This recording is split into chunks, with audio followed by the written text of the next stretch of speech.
In the summer of 1863, Sable Ford lay smothered under a heat so still it felt unnatural, as if the air itself feared to move. The main street stretched like a dry vein through the heart of town, lined with shuttered windows and doors that groaned when opened, not from wind but from the weight of being disturbed. Horses stood motionless in their shade, heads drooping as though they too had learned the town's peculiar discipline of silence.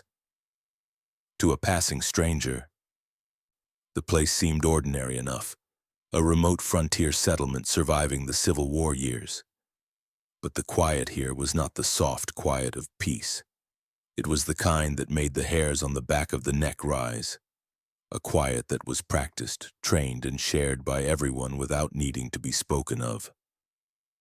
In this town, there was one subject that never crossed a lip unless absolutely forced: the judge.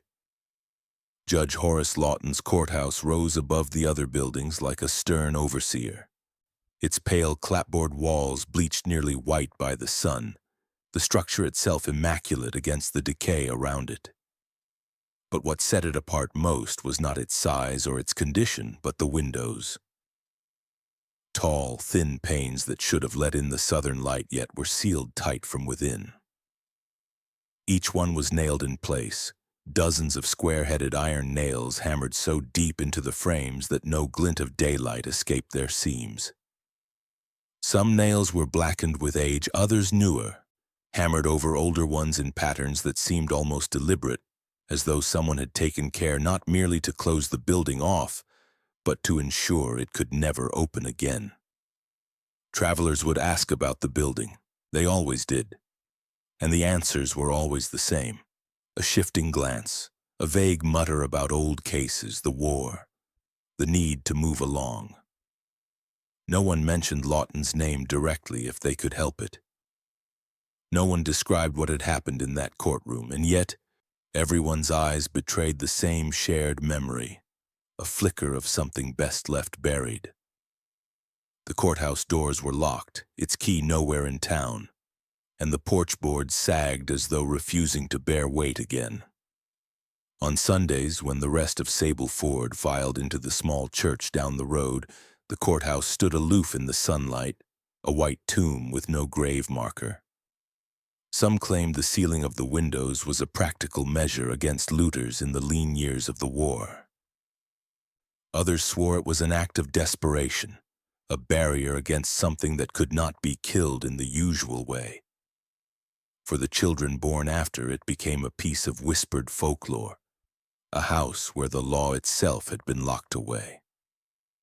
For those who remembered the nights before the nails, it was no legend at all. It was the only way to stop the judge without hanging him, the only way to make sure he stayed where he was. The narrator's gaze lingers on the darkened panes, on the thick heads of the nails that sit flush against the wood, sealing the place like a coffin. In the heat haze, the courthouse seems almost to breathe, the faint shift of air over the boards sounding like something pacing inside. The stillness outside becomes a drumbeat in the ears, the kind that tightens the chest and makes the mouth dry. And then, with a slow, deliberate pull, the story slips backward, to a time before the nails, before the silence became a law unto itself, to the summer when Judge Horace Lawton's windows still opened to let the light in. Judge Horace Lawton had the face of a man carved from patience. In a land where tempers were as short as the whiskey supply, he was a rare constant. A quiet, God-fearing widower whose black coat was always pressed, whose hands were steady even in the worst of storms. He had buried his wife young, never remarried, and kept to a routine so strict that the townsfolk half joked he must wind himself up each morning like a clock. He walked the main street without haste, tipping his hat to shopkeepers and ranch wives, his measured steps a reminder that while the war raged beyond the horizon, here in Sable Ford the law still stood. The people trusted him because he never raised his voice, never struck in anger, never once appeared flustered. In a time of dust and blood, the composure was as close to safety as anyone could hope for. But the stillness in Lawton was not the stillness of peace. It was the stillness of deep water, calm on the surface, hiding depths that could swallow a man whole without a ripple. Those who knew him only from the bench saw a man who weighed every word, who allowed even the lowest thief a fair hearing, who quoted scripture not as sermon but as principle. He spoke of justice as if it were a divine appointment, something he was born to carry out, something above and beyond the fragile paper laws carried west from Austin.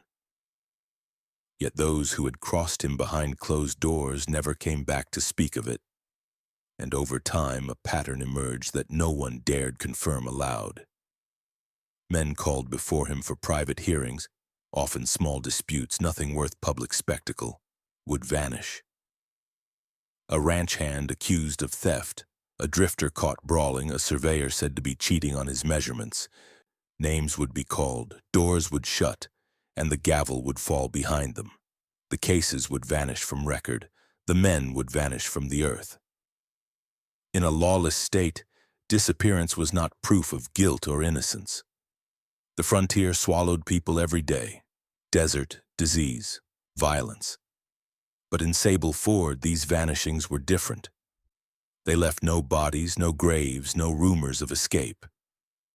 Families might wait months before asking questions, and when they did, Lawton's answers were always calm, always the same. The man had been released, he would say. Perhaps they moved on. Perhaps they fell in with bad company and left for Mexico. He delivered these words without hesitation, as if their truth was beyond doubt. And though the explanations never satisfied, no one pressed him too hard. The war was a shadow over everything, and the judge's hand was the only thing keeping the small town from tearing itself apart. There were small signs for those who cared to look. Lawton kept his Bible not on a shelf but beside the bench during every trial, its leather darkened from years of oil and sweat. He never touched it with both hands. He would rest his right upon it, the other free to hold the gavel, as though the two worked in tandem. Scripture to decide, gavel to deliver. He wore the same watch chain every day, but no one had ever seen the watch itself. And he had an odd habit of closing his eyes when a man pleaded for mercy, tilting his head as if listening for something no one else could hear. Some said it was God's voice guiding him. Others felt certain it was his own voice, the one he kept buried beneath that quiet mask. The first time a ranch hand failed to return home after a private hearing, his absence was put down to shame or debt. By the third time, the wives in town had stopped asking Lawton to settle minor disputes, handling them in whispers between themselves. Yet he never lacked for subjects. Drifters and hired men were plentiful, and no one counted them for long. The whispers stayed small, tucked into corners, because speaking them aloud would mean confronting the truth, that justice in Sable Ford might not have been about fairness at all, but about a man's private design. Still, if there was design, it was hidden well. Lawton never hurried, never altered his schedule, never gave even the faintest sign of unease. On Sundays, he sat in the front pew, head bowed, reciting every hymn in a low, even tone. On weekdays, he walked from his home to the courthouse just as the bell struck 7. His boots tapping the same rhythm on the same boards, rain or shine. If anyone suspected the darkness beneath that routine, they never acted on it. In places like Sable Ford, men like Lawton were not questioned until the grave was already dug. The trail of one such man, a wiry young ranch hand named Eli Coates, began like so many others. A petty theft accusation, a closed hearing at dusk, the steady rap of a gavel, and then nothing.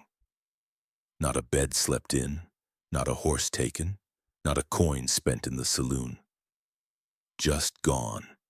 Yet unlike the others, Eli's absence left behind something else. A scrap of torn fabric caught in the latch of a locked door at the rear of the courthouse. And beyond that door, behind the respectable walls of law and order, there was another door entirely. one that led down to a place no one in Sable Ford was meant to see. A basement hidden beneath the floorboards, where the air hung heavy and the silence seemed to wait for whoever entered it. Beneath the creaking floorboards of Judge Lawton's courtroom was a place no lawman had written about, no map had marked. The stairs to it were narrow and steep, built not for hauling crates or storing ledgers, but for descent into something meant to stay hidden. The air thickened the farther one went down, holding the sour scent of metal left too long in damp air. This was not storage, nor was it a cell. Lawton called it the Correction, a name that sounded almost merciful until one stood inside and understood it for what it truly was. The walls were close, not quite touching a man's shoulders, but near enough to make his breath louder. There were no windows, no cracks for light to find its way in. Only a single oil lamp hung from a rusted hook, its flame weak but steady, casting long shadows that bent across the room like crooked fingers. Against those walls sat shelves, not of books or supplies, but of implements whose purpose was clear only to the one who had chosen them. Each object was clean, arranged in deliberate order as if ready for a performance. They were not tools for building, they were for unmaking. Thin rods tipped with fine hooks, lengths of iron smoothed to a shine, clamps that could hold something far smaller than timber. Strips of leather were coiled like sleeping snakes, their edges darkened from oil and something else not spoken of. There was a chair in the center of the room, not built for comfort but for stillness, its frame carved with small grooves to let liquid run off without pooling. Lawton kept this place as carefully as a man keeps a church. Each item had its place, each surface was wiped after use, and nothing entered or left without his knowing. Here, judgment was not a sentence spoken aloud. It was a process carried out with precision, each movement calculated to match a sin he believed had been committed. The correction was his scripture in action, his own private gospel where the punishment was not measured in days or coin, but in the exact breaking of the body and mind until they mirrored the crime in his eyes. In this room his voice was softer than in the courtroom, almost kind, as if speaking to the condemned like a teacher guiding a student toward understanding. On the lowest shelf near the far corner lay something that caught the light from the lamp, a single sheet of polished glass, its edges fine as a whisper. It was not dusty like the others, as if it had been touched and prepared recently. Lawton's hand would rest on it when he stood before the shelves, his thumb stroking its surface as though testing its purity. This was no mirror, no decoration. It was an instrument chosen for the next correction, one that would mark its victim in a way no one in Sable Ford had seen before. The glass would soon leave this room, but its work would begin and end here under the judge's watch, where the law itself could not follow. Lawton had long believed that the eyes betrayed the soul before the mouth ever spoke. To him, the shifting glance of a liar, the fixed stare of the unrepentant, even the tremble of a tear that hesitated before falling. All of it revealed the truth God demanded he see. In his mind, the soul's door was never locked, only unguarded, and it was his role to force it open so that its rot could be exposed. The correction for Eli Coates began with this conviction. In the basement chamber, Eli was placed in a heavy oak brace, his head cradled between two padded rests, while a curved iron bar locked beneath his jaw. The position allowed no movement but left his eyes wide and unblinking under the lamp's glare. Lawton worked in silence, his breathing slow, steady, as if his mind were on something far removed from the trembling man before him. From the shelf he took the polished glass he had prepared days before. Its edges were honed to a sharpness that defied the eye, the pane so clear it seemed to vanish when tilted against the light. Lawton held it with a kind of reverence, turning it once, twice, as though listening for permission to proceed.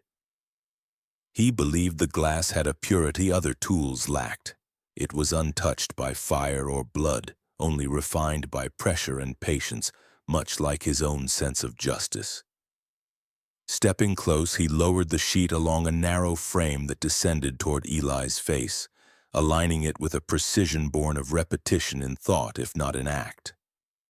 When the glass met the wet surface of each cornea, there was no sound but a faint, almost polite tear of tissue. So delicate it seemed impossible something vital had just been broken. Eli's cry was not loud.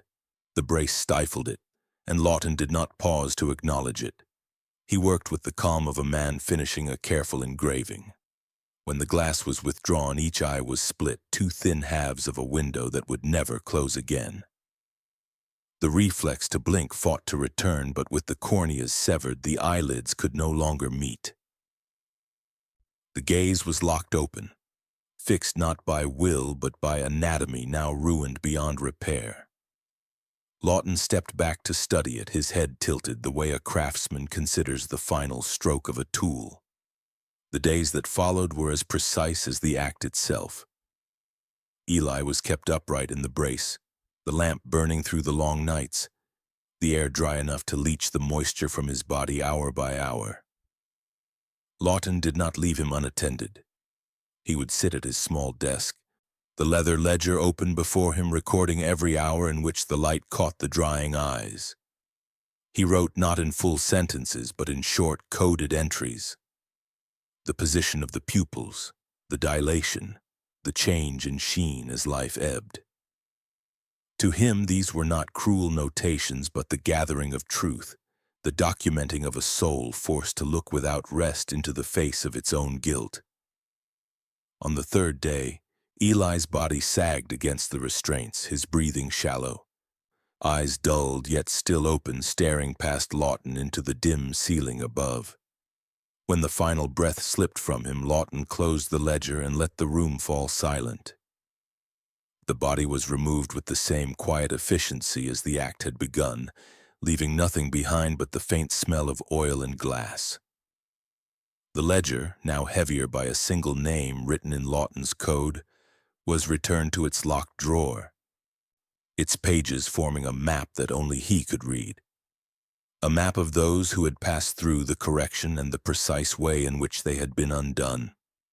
The ledger was not a list of names nor a record of legal proceedings as any clerk might keep. It was a book of scripture in appearance only, its cracked leather cover carrying no title, the spine bearing no year. Inside, every page was ruled with careful lines, each entry beginning not with a man's name but with a reference from the Bible, chapter and verse, inked in Lawton's neat slanted hand. The code was absolute, no surname, no date of birth, no crime written plainly. Only the verse followed by a brief notation in a smaller script and a symbol that could mean nothing to anyone but him. The system was deliberate, not for secrecy from the law, but for communion with it as he understood it. In his mind, this ledger was not evidence. It was judgment recorded in God's own shorthand. The verses chosen were never random. Each passage described a flaw of the spirit as Lawton saw it, and in his logic, that flaw demanded a form of correction shaped to mirror it. A man marked with Proverbs 6:17, a proud look, might lose the ability to close his eyes, his pride forced into endless witness of the world's judgment.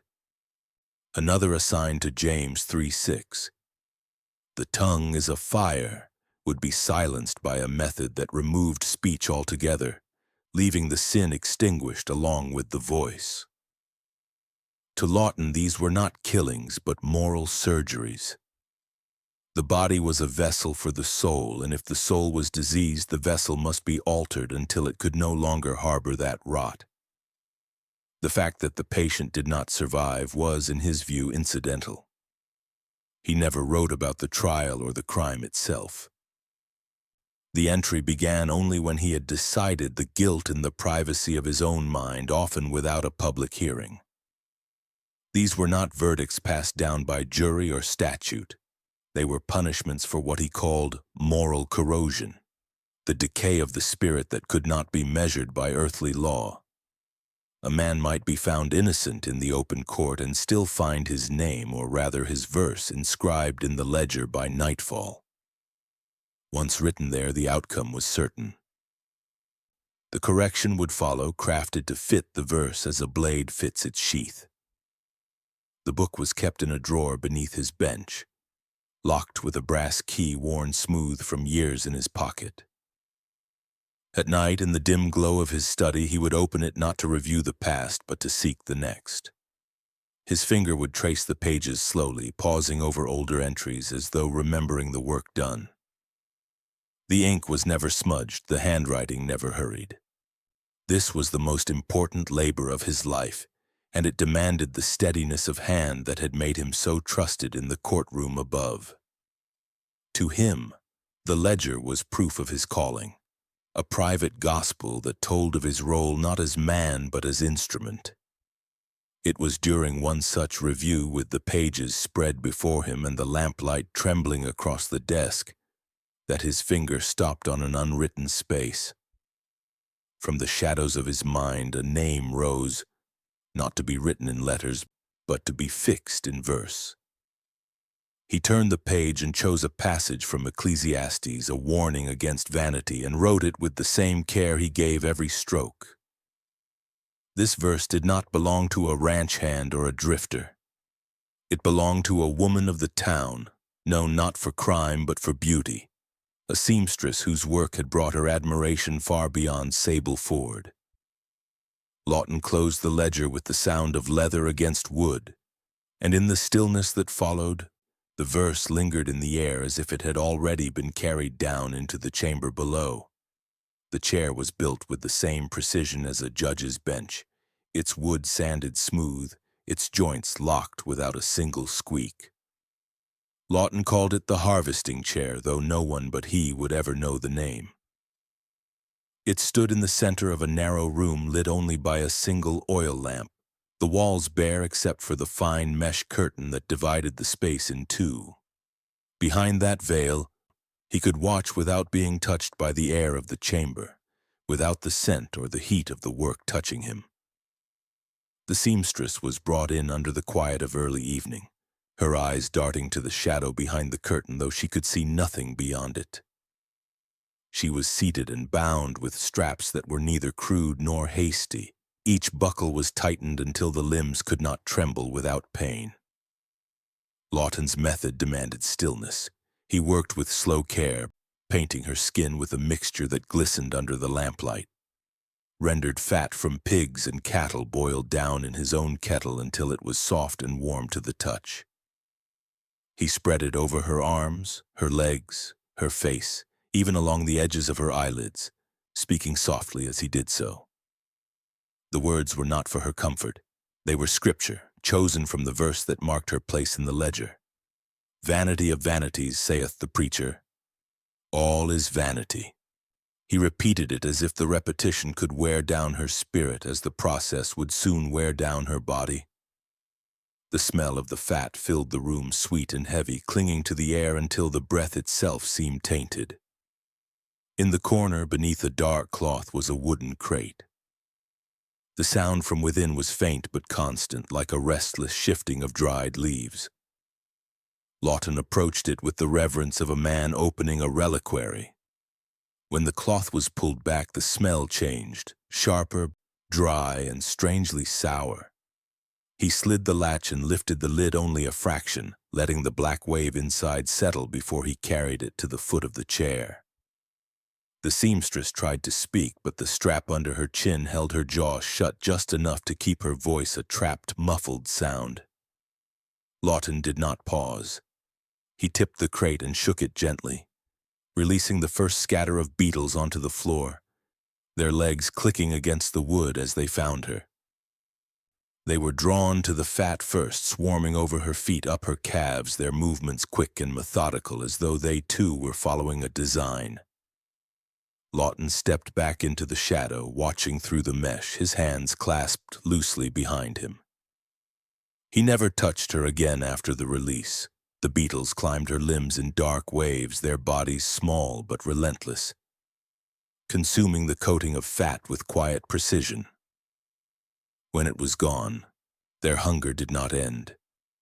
They found the skin beneath soft and still warm from the living pulse within it. The muffled sound from her throat deepened, the straps pulling against her frantic muscles. But Lawton did not speak to acknowledge it. Only scripture, slow and deliberate, rolling from the shadow as if read from an altar. Hours passed with no movement from him, no interference, no rush. This was not cruelty for the sake of spectacle. In his mind, it was the purest form of correction. The beetles took only what was offered and then what they could claim.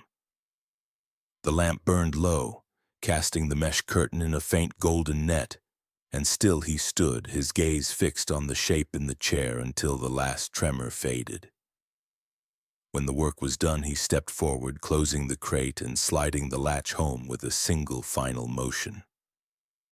The sound of wood striking wood was sharp in the small room, the echo running through the floorboards like a ripple. Beyond the chamber, in the streets above, the townsfolk slept uneasy, their dreams pricked by whispers they could not name, their waking hours soon to be marked by a fear that would grow heavier with each day. Fear in the town did not arrive in a rush. It thickened slowly like smoke that seeps through the cracks of a boarded window. By the end of that summer, the courthouse was no longer a building but a warning, its brick walls holding the weight of whispered stories too ugly to repeat in daylight. People no longer came to argue their grievances before the bench. Fences were mended in silence, debts repaid without receipts, and even thefts were met with quiet agreements behind closed doors. A stolen goat was returned with a loaf of bread and no questions asked. A broken nose from a drunken fight was forgiven with a nod and a jug of cider. No one wanted their name written anywhere near Lawton's hand, not even on an ordinary petition. It was not justice they feared, it was being noticed. The change in daily life was not spoken aloud but could be seen in the smallest details. The merchants, one by one, began removing mirrors from their shops. No polished glass in the tailors, no silver-backed plates in the milliners. It was said that reflections drew the wrong kind of attention, though no one would name whose attention that was. Women took to cutting their hair short, claiming it was more practical for work, but the truth was written in their eyes. They were stripping away any trace that could be called vanity. The streets grew quieter in the evenings, not because the people were asleep, but because they preferred to remain unseen. Laughter in public all but disappeared, replaced by hushed exchanges that ended with quick glances toward the courthouse steps, as though the building itself might be listening. Children who once chased each other through the square now crossed it in straight lines, their heads down, as if walking past a grave. The school teacher stopped holding morning prayers outside, choosing instead to keep the doors shut, the voices within muffled to anyone who might be passing. It was not a law that kept them in line. It was the understanding that Lawton's court was not bound by written codes or human reason. He did not judge crimes by evidence or testimony, but by something unseen, something he claimed to read in the soul. And whatever he read, he punished in ways that seemed drawn from scripture, twisted into ritual. By autumn, the courthouse steps gathered more dust than footprints. The iron knocker on its door, once worn smooth by constant use, began to rust. When disputes did boil over, they were handled in barns, back rooms, or out in the fields, where the witnesses were only those willing to keep silent. No one dared think that this avoidance was defiance. It was survival, and survival meant making oneself invisible. The townsfolk's pact was never written, but it was obeyed without fail. Keep away from the court. Keep your name from the ledger. Keep your life your own. Yet even the thickest wall of fear cannot hold forever. In the final days before the first frost, word spread of a stranger, a traveling preacher, who arrived on foot carrying nothing but a worn Bible and a voice that carried across the square. He stood outside the shuttered shops calling for the judge by name, his tone neither trembling nor pleading but sharp, like a bell meant to wake the dead. The townspeople watched from their doorways, their silence heavy as stone, knowing that the pact was about to fracture. The preacher's demand to meet Lawton rolled through the streets like a summons, and somewhere inside the courthouse, in the dim stillness, the man they feared would hear it. The preacher came to the courthouse with the easy stride of a man certain of his calling, his weather-beaten Bible held like a weapon against the dark. He believed he could speak truth into a place where truth had long been bent into something unrecognizable. Lawton listened from his bench with the patience of a man who knew the ending before the story began. The preacher's words were clear and bold, condemning judgment without mercy, calling sin what it was, warning that no man should play at being God. Yet in Lawton's mind, every syllable was a stone cast at the throne of order he had built, a challenge not to his rulings but to the sacred order he believed himself chosen to uphold. He saw in the preacher not courage but vanity dressed in Scripture, and vanity was the seed of rebellion. To Lawton, rebellion was rot, and rot must be cut out before it spread. He announced the charge without raising his voice, bearing false witness, a crime of the tongue, deserving a punishment drawn from the nature of the sin itself. He said it in the same way a man might describe mending a torn coat, without malice or heat, only the quiet satisfaction of matching the remedy to the wound. The preacher was restrained with care, his arms bound behind him not with rough rope, but with strips of linen as if Lawton feared bruising the flesh. A sheet of brass, freshly polished, waited upon the table, along with a pot of pitch heated until it bubbled like black water. Lawton's hand moved with the deliberate ease of one who had rehearsed this in the silence of his mind, painting the man's tongue with a slow and steady coat of the molten tar. The preacher gagged, but Lawton only nodded, ensuring the pitch sealed smooth around the muscle, shaping it to a perfect curve. The weight just enough to swing. It was not enough to silence the voice. It had to become something else entirely, a part of an instrument. When the pitch hardened, the man's head was tilted back and the brass bell was lowered over him like a shroud. Inside, the clapper was no longer a piece of forged metal but the preacher's own tongue, tethered to his gagging and retching. Each choking gasp caused the clapper to strike the bell's sides with a soft, mournful note, the sound trembling through the room like a whisper meant for no one and yet heard by all. Lawton stood in the half-light, eyes half-closed, listening as though measuring the purity of each tone. To him, this was not cruelty, but a form of truth. The false witness now rang out only with the sound of his own undoing. The preacher's eyes bulged in terror, but Lawton did not meet them. He was not interested in the man's suffering, only in the completion of the ritual. The ringing slowed as the man's breath grew short. There was no struggle beyond what the body demanded. The pitch allowed no words, no cries, no pleas. Only the bell's voice remained, each faint strike thinner than the last, until the silence settled heavy as wet soil over a grave. Lawton gave no sign of victory or satisfaction, only lifting the bell and setting it upon a shelf in his office, where it would remain as both warning and relic. The brass still carried the faint warmth of the life it had ended, and inside the clapper hung in perfect stillness, its shape preserved in the hardened pitch. To any visitor it was just a bell, perhaps a keepsake from some past ceremony. But to Lawton it was proof that lies could be reshaped into order, that chaos could be stilled and captured in an object. The bell's presence in his office was not for show. It was for him alone, a reminder that his will had weight, that his judgment could ring out long after the condemned had gone. That night, Long after the courthouse lamps were extinguished, the faint echo of its last ring still seemed to hum in the air. A sound no one could quite place.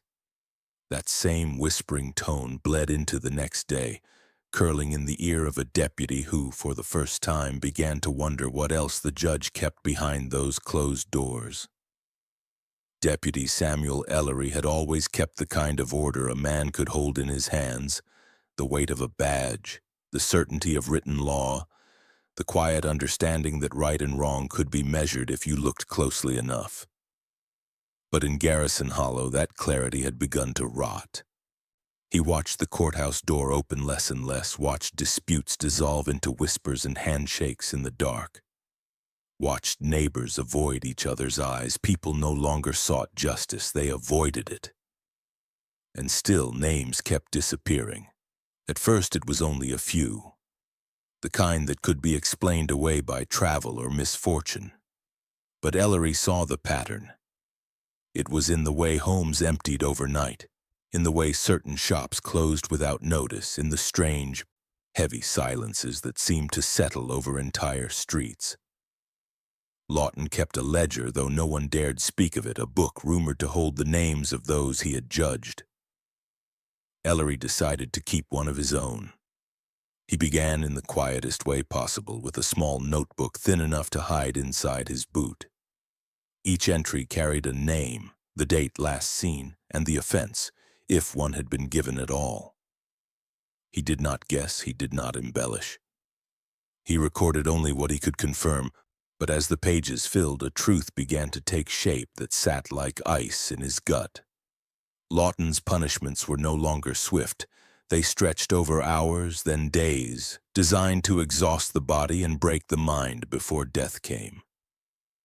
Ellery's notes described men kept standing until their legs swelled black, women locked in sealed rooms with their own breath growing thin, others subjected to devices whose purpose he could only guess from the marks left behind. This was not law. It was not even vengeance. It was something methodical and cold, like a craftsman refining his art. The townsfolk knew it too, though none would say it aloud. Ellery noticed the way they stepped back when he entered a room, as if being near him might draw Lawton's gaze. A merchant who had once been his friend refused to sell him paper. A woman who had smiled at him for years now crossed the street rather than pass by his shadow. Even those who agreed to speak did so with a trembling urgency, delivering their words in fragments before pulling away, as if confession itself carried a scent the judge could smell. Ellery did not blame them. Fear had grown roots deep in the town's soil, and those roots twisted around every heart. Still, he wrote, each new entry felt heavier, not in ink, but in consequence. He began cross-referencing the dates with what little he could observe of Lawton's private rituals. The nights when lights burned in the courthouse until dawn, the rare mornings when a faint metallic smell drifted out into the street, the days when Lawton's eyes seemed brighter, as though something had been fed. Ellery did not understand it yet, but he knew it was building toward something worse. The complexity of the punishments was rising, their duration stretching like a shadow at dusk. If left unchecked, there would be no end to the judge's reach. The ledger became more than a record. It became proof, the kind that could not be ignored if placed in the right hands. But Ellery also knew that every new name he wrote was another step toward his own disappearance. Still, he told himself, better to vanish with the truth in hand than to live in the comfort of lies. Yet in Garrison Hollow, truth had a way of leaking out, and secrets had a way of finding their way to the wrong ears. It was only a matter of time before Lawton learned that someone else was keeping count. And when he did, Ellery's careful ink strokes would lead him straight to the man who had dared to mirror the judge's own work, a man whose capture would not be quick. Ellery's arrest was carried out with the quiet efficiency of a man retrieving a misplaced possession. Lawton had not needed chains or shouts. A single glance, and the deputies who once served beside Ellery stepped forward, their faces void of any question. The judge's voice was calm as he named the charge, rebellion against appointed authority, a phrase so broad it could be bent to fit any sin he wished. Ellery knew in that instant that his fate had already been measured, his punishment already prepared. He was led into the courthouse basement, a place few had ever seen, where the air carried the stale weight of past sentences and the faint tang of iron.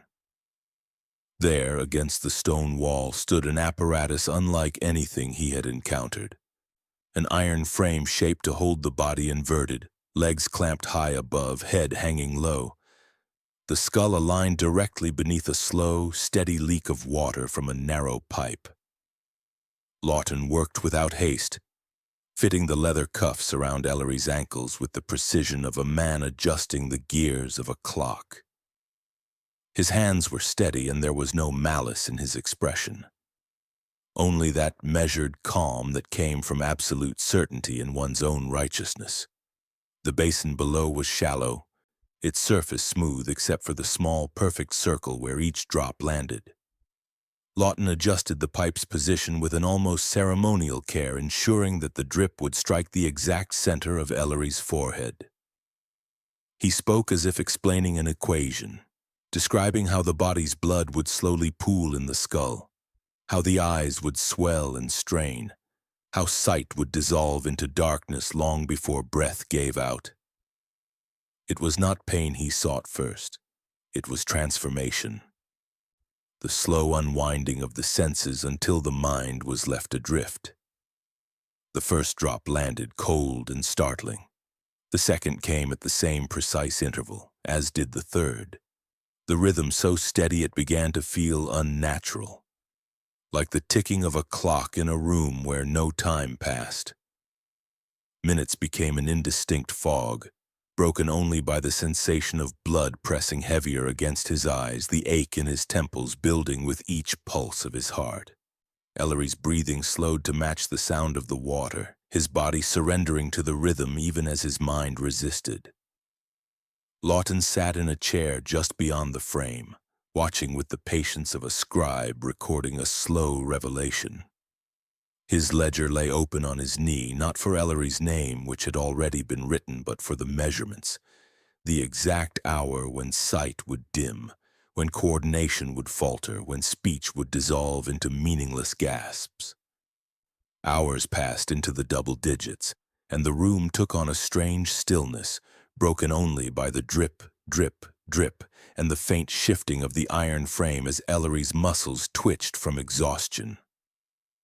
His vision began to cloud, first at the edges, then in narrowing circles until only a blurred tunnel remained.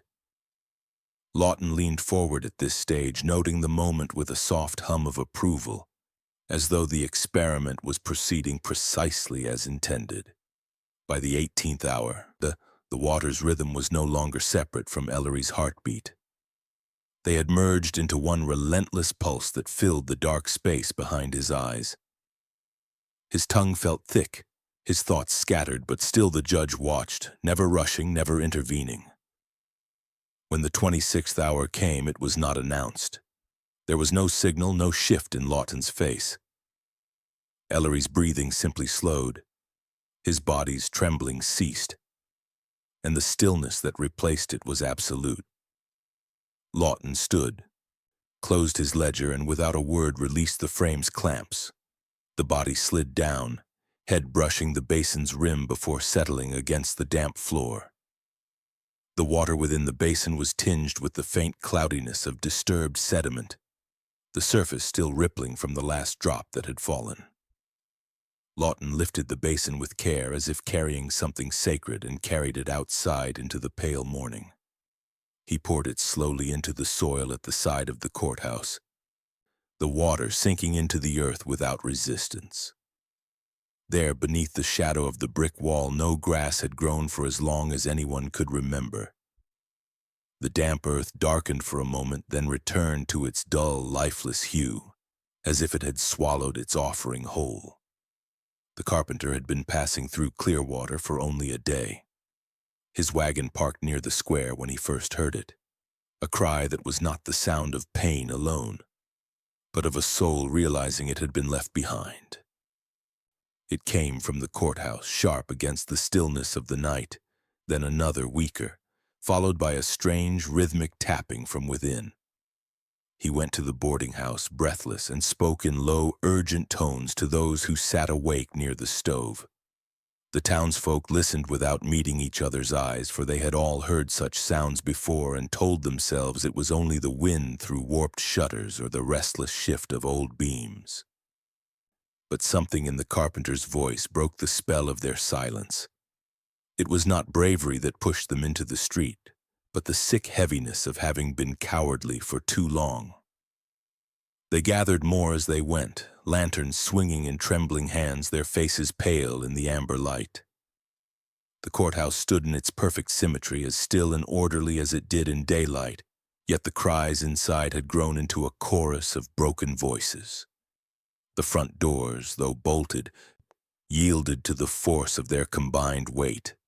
The smell met them first, a damp metallic closeness that clung to the skin. Inside, shadows clung to the walls, and in the center of the room 4 figures were bound in different ways, each caught in some unfinished design of torment. One's limbs were stretched on a rack, not to the point of breaking, but of endless strain. Another was locked in a wooden frame with nails poised just above the skin, as if waiting for the slightest movement to pierce. The others lay on the floor in varying states of mutilation, their eyes wide in the delirium of prolonged suffering. Lawton sat at his bench with his ledger open, the lamplight falling across his calm features. He did not rise or speak, only dipped his pen in ink and made a slow mark upon the page, as if the crowd before him were merely another entry to be completed. His face was clean, his cuffs neat, his posture one of quiet authority, as though all of this were an inevitable part of order. The townsfolk stared, their fear twisting into something heavier, not rage, but a cold decision. Without a word, the carpenter set down his lantern and fetched his hammer from the wagon. Nails were passed from hand to hand. They began with the front doors, the hammer's blows loud in the stillness, each strike sending a shiver through the walls. Windows were shut and sealed, their frames splintering under the iron nails. Some worked quickly, refusing to look toward the bench where Lawton remained, watching them without expression. Others moved slower, as though each driven nail was an act of penance for years of silence. The sound of the hammering grew into a steady rhythm, echoing through the square like a drumbeat that marked not just the ceiling of a building, but the burial of something older and deeper within the town. And as the last plank was fixed in place, the echoes did not fade. They carried forward into what was still to come. For 7 days the courthouse stood in silence, its boarded windows like sealed eyelids, refusing to reveal what lay inside. The people of Clearwater kept their distance, moving quickly past the square as though the air itself had thickened there. At night, the hammering from that final night still seemed to echo faintly in their ears, though no hand struck wood anymore.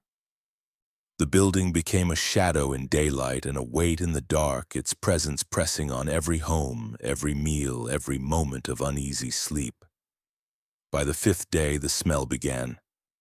Faint at first, then stronger, creeping down the streets with the heaviness of something that had soaked into the boards and the soil alike.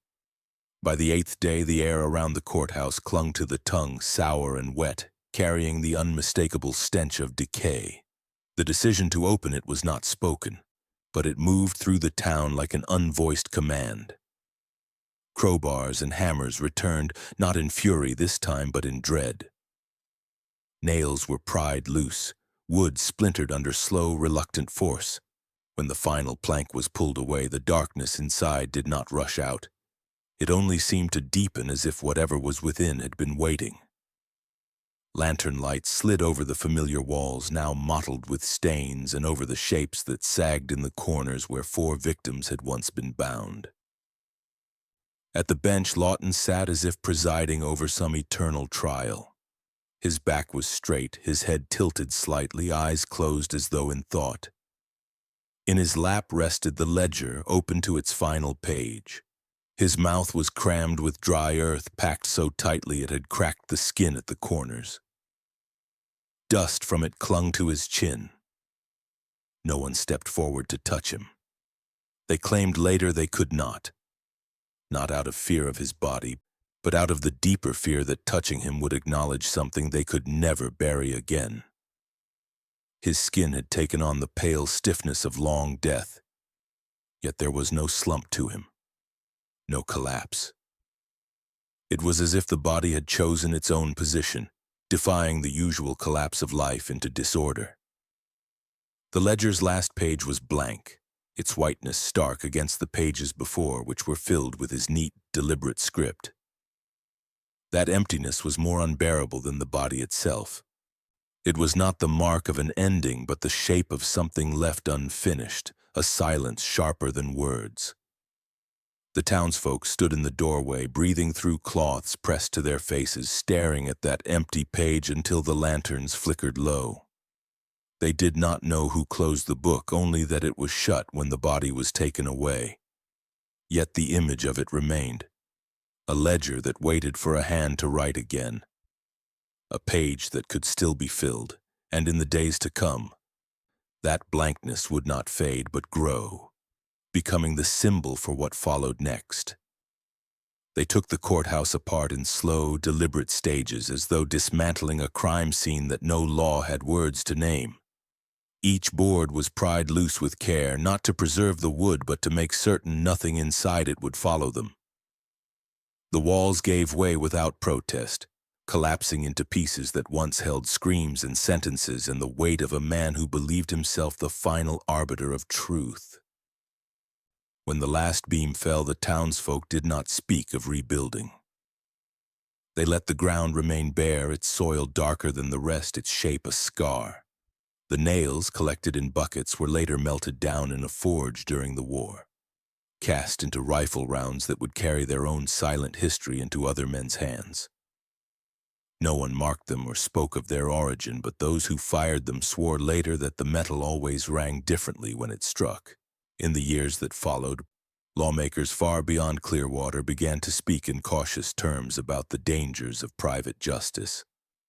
A statute was passed in Texas forbidding any judge from holding hearings behind closed doors, a rule that read like a shield but carried the quiet shame of why it had been needed.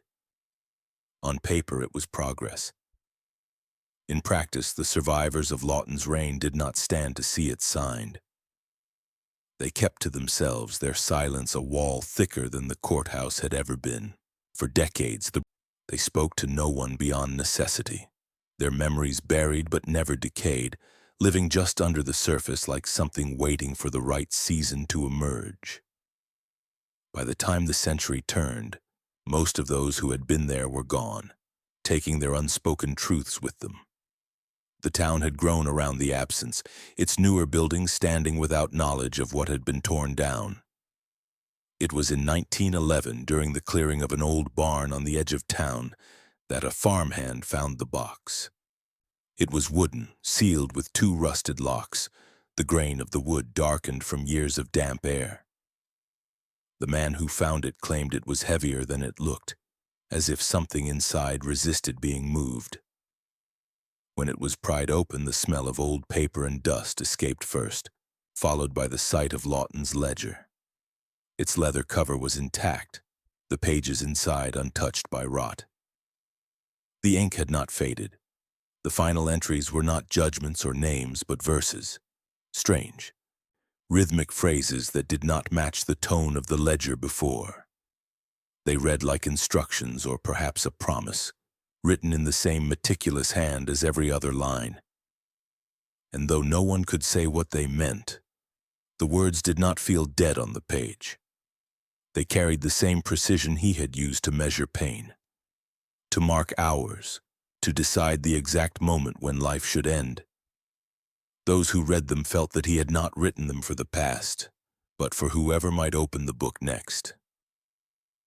The ledger's verses would carry forward, leading into the final reflection. Evil does not always arrive wearing a mask or creeping in the dark. Sometimes it comes in daylight, seated at a desk, wearing the confidence of someone who believes their power is ordained. Lawton had never needed to hide. His hands did not tremble when they signed a death order. His voice never wavered when he declared guilt. He thrived in plain view, his cruelty framed as procedure, his violence dressed as the law. That was the truest danger. Not that he was a predator lurking in shadows, but that he had built his own throne in the center of the room and convinced the people it was meant to be there. The courthouse was never his hiding place, it was his altar.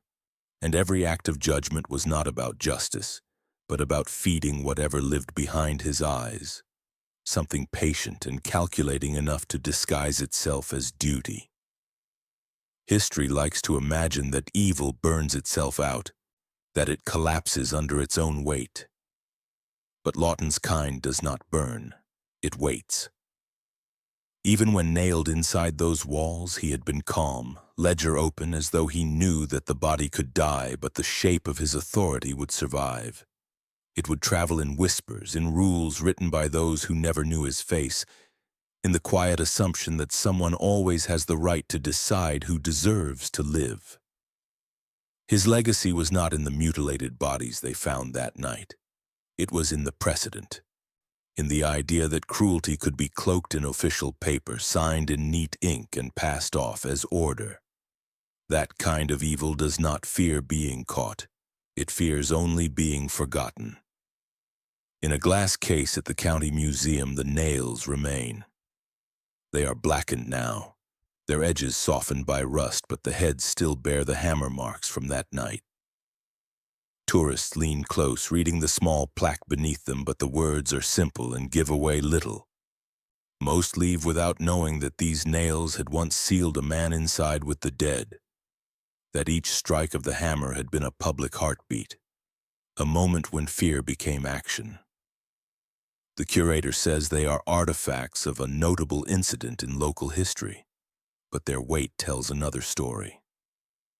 The metal seems colder than it should be, as if the heat of the forge that once melted them into bullets had burned away everything except the memory of what they had held shut. The silence in the museum is not the silence of peace. It is the silence of something that still watches. Generations have passed, and the world believes it has learned from such things, but the truth is simpler and far more unsettling. Evil is not banished by law changes or the dismantling of buildings. It adapts. It waits for the right moment to step forward again, wearing whatever face people will trust this time. Lawton's story is not locked in the past. It is a mirror, showing what happens when trust is given without question, when power is handed to someone who does not fear what they might become. Those who believe it could not happen again are the very soil in which it grows best.